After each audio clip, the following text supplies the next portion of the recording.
Hi అండి. ML వరల్డ్‌కి స్వాగతం. So, ఇవాల్టి వీడియో ఏందంటే, మీకు లైవ్‌లో నేను మామిడి తాండ్ర ఎలా చేయాలనేసి చేసి చూపిచ్చాను గదా! సో, లైవ్ వీడియోలో ఉంది. నా నా ఛానల్‌లోకి వెళ్ళి చెక్ చేయండి.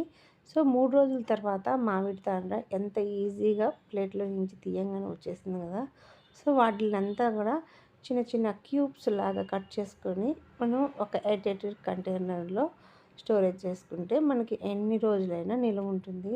సో, చాలా బాగుంది. ఒకసారి ట్రై చేయండి. ట్రై చేసి ఎలా ఉందో నాకు కామెంట్ సెక్షన్‌లో పెట్టండి. చూస్తున్నారు కదా! లేయర్‌లుగా కట్ చేసుకొని చిన్న క్యూబ్స్ లాగా మనం చేసుకుంటే మనం బయట కొన్నట్టే మన ఇంట్లో కూడా ప్రిపేర్ చేసుకోవచ్చు. సో, నా వీడియో నచ్చితే లైక్ చేయండి, షేర్ చేయండి, సబ్స్క్రైబ్ చేసుకోండి. మంచి మంచి వీడియోల కోసం. ఓకేనా? సో, ఇవాల్టి వీడియో ఇదే అండి. సో, చాలా బాగా వచ్చింది.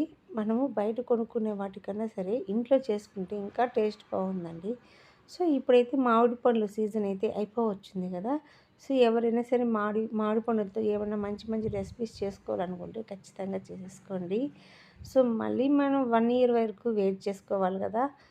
సో, నేనైతే మామిడి తాండ్ర ప్రిపేర్ చేసేసాను. చాలా బాగొచ్చింది. సో, చూస్తున్నారా వీడియోలో?